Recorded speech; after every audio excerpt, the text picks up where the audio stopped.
to ramp up the advocacy for improvement in sanitation and hygiene services provision at the highest level in the continent, AMCAO recently appointed a champion for sanitation and hygiene. Ladies and gentlemen, let's warmly welcome Her Excellency Fatima Maada, the First Lady of Sierra Leone and Africa champion for sanitation and hygiene, to deliver her goodwill message.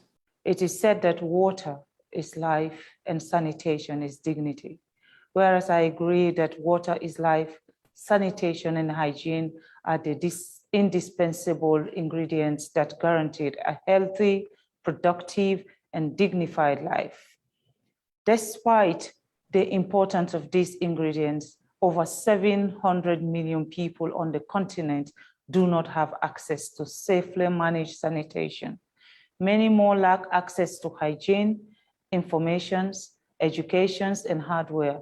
Shockingly, it is women, girls, of course, children who make up the bulk of these numbers. To put this in perspective, as we speak, many mothers and young girls are exposed to many hazards in the course of defecation in the open. Many more do not have access to menstrual hygiene hardware and information. They are trapped by the cultural and traditional, which brands menstruation as a taboo and will consistently be subjected to inhumane treatment during their monthly menstrual cycle. We must collectively work to change this negative trend. The cumulative impact of these are felt nationally and regionally in many ways through the effect of the people and its livelihood. They affect school enrollment and they affect retention in school. It also affects our health in many ways. Above all, it has massive impact on our economy. We must not let this continue.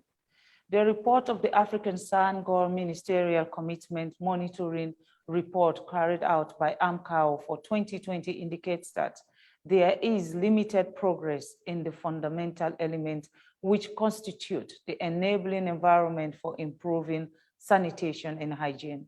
What this means is that we do not have solid foundation upon which we can plan and set national targets. One key foundation for improving sanitation is the policy and strategies followed by country action plan and targets. Luckily, the African Sanitation Policy Guidelines, which was launched recently by AMCAO, is a useful tool to help us develop our policies. We have a number of countries already using it to develop their sanitation and hygiene policies. That is already a giant first step. But the next important step is for our leaders to provide the needed political will to ensure that the needed financial resources are made available for us to implement the policies to accelerate progress towards universal access to sanitation and hygiene across the African continent.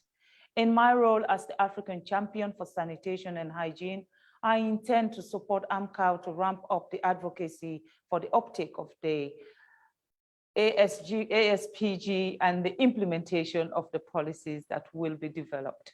I am happy that the ASPG contains a section on hygiene, including menstrual hygiene and menstrual health, which is very close to my heart. As most of you here may already be aware, I have a menstrual hygiene program supporting young women and girls in Sierra Leone. I plan to work with other African First Ladies across the continent to add menstrual hygiene and health to other initiatives they are working on already, to positively impact the livelihood of our women and girls because they deserve it. Effect of poor sanitation and hygiene affects school enrollment and retention. This impacts negatively the livelihood and the entire family and society. There is a popular saying in Africa that if we educate and empower women, we have succeeded in improving the livelihood of the entire African family and our continent. No, I'm sorry to the men, don't feel bad.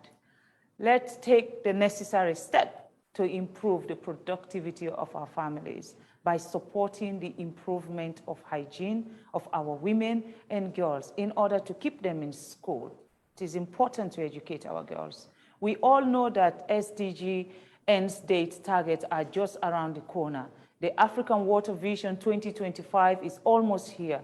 It is also common knowledge that achieving most of the SDGs depends a lot on our performances and level of prioritization of the SDG 6, which we have enormously agreed and termed the cornerstone goal.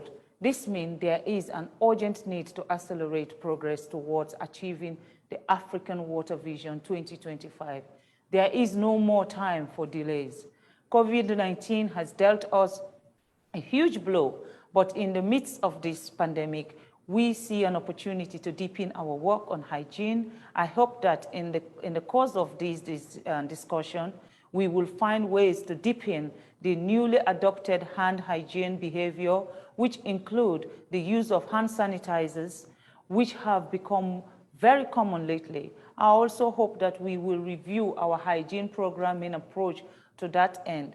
I call on all you to join hands with me to ensure that our government do more to reduce the hardship faced by our sisters, mothers, and children.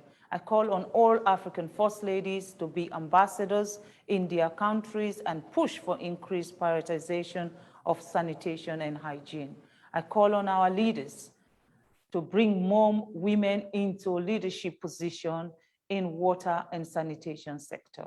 It is those who feel the impact the most that are in best position to solve the problem. I call for better engagement of the private sector.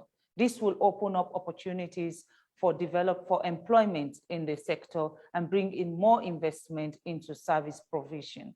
In conclusion, ladies and gentlemen, as I round up, permit me to remind you that access to safe sanitation and hygiene and clean water are indispensable if we are to achieve the Agenda 2063. The Africa we want is the Africa we should start building now. I wish you all a fruitful deliberation, and thank you so very much.